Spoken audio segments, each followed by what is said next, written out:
Welcome back to Hannity. So President Trump promised you, the American people, if elected, he will repeal and replace Obamacare. And earlier tonight, the House GOP released their plan to do just that. On this program, we have been pushing a brand new replacement plan, and we have pledged to hold Washington and Republicans accountable. And that's what we're doing again tonight. Here now, two members of the Freedom Caucus, Texas Congressman Louie Gohmert and North Carolina Congressman Mark Meadows. I know that Jim Jordan and Dave Bratt have been very critical of the bill. It's 123 pages. I got an outline of these things. I think the first thing we've got to say is this bill is going to have amendments, correct? So we all agree that this bill is going to change. Congressman Meadows? I sure hope so. Well, tell us what your major criticisms are. You know, well, I think... okay. Mark? Go ahead, Mark. I think, Sean, probably the biggest thing that I see is certainly we're making progress, and I'd be remiss if I didn't acknowledge the fact that some of the taxes that were in the initial version have been eliminated, and so we can applaud that. The Cadillac tax, really, when we're for example? Exactly, but we don't really get rid of the Cadillac tax altogether. It's still in there. It just comes back in 8 years. And so we really need to look at some amendments to make sure that we get rid of the taxes. We put something on President Obama's desk just a few months ago, and to suggest that what we put on President Trump's desk, you know, sets a new entitlement, keeps some taxes, doesn't repeal all of Obamacare. We've got to do better, and hopefully with some amendments we can do that. Well, let me ask specifically about it doesn't repeal completely, because I asked a lot of people about this today, and some people are saying they should pass the 2015 bill, which would be a complete repeal, and then come in with the replacement.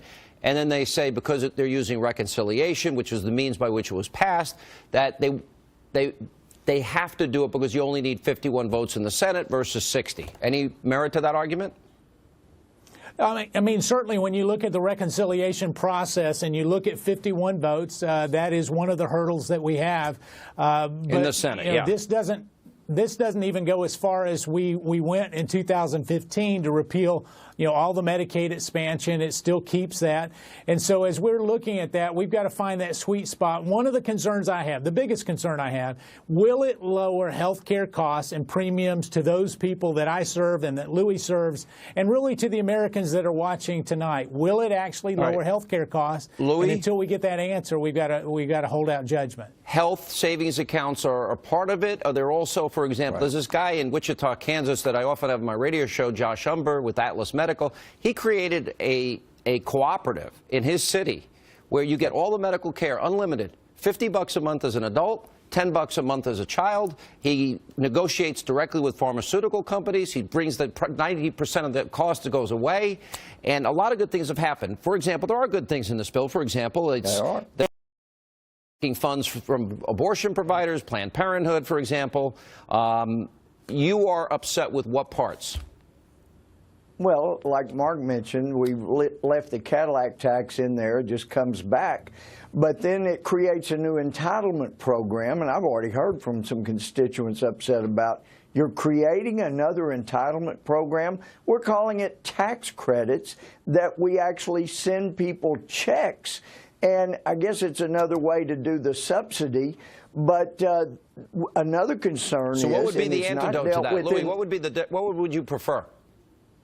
Well, I'd prefer that we bring the prices down adequately so that more people can get health insurance. But, you know, you talk about these entrepreneurial ways of getting insurance. If we don't repeal the McCarran-Ferguson exemption from antitrust, then these brilliant entrepreneurial, you know, other new plans, they're going to be shut out. So we've got to get that done, and it needs to be done separately.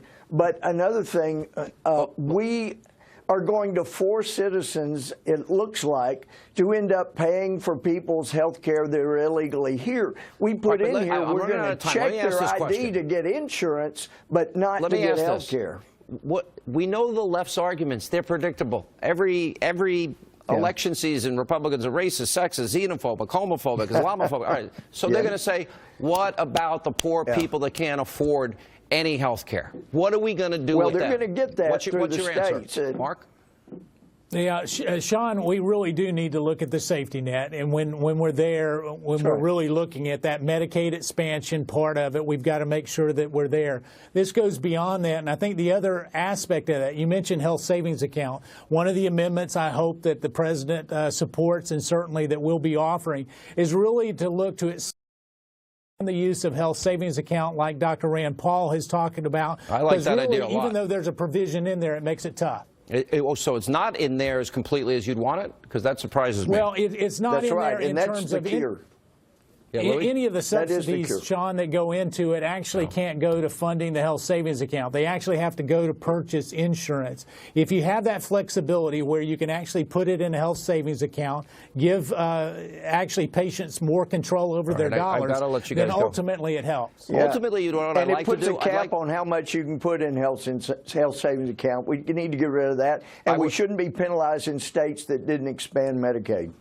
I may come down to Washington and try and get a group of you guys on all sides in a room and see if we can't do an hour and let the American people hear every detail of this so it doesn't become like you got to pass it to find out what's in it, which, by the way, to their credit, they released the bill. All right, thank you both for being with us. I agree with that. We got time. All right, and there will be amendments. This is going to evolve. But I got to go. I'm late. More reaction to the GOP's health care plan. Matt and Mercedes Schlapp next.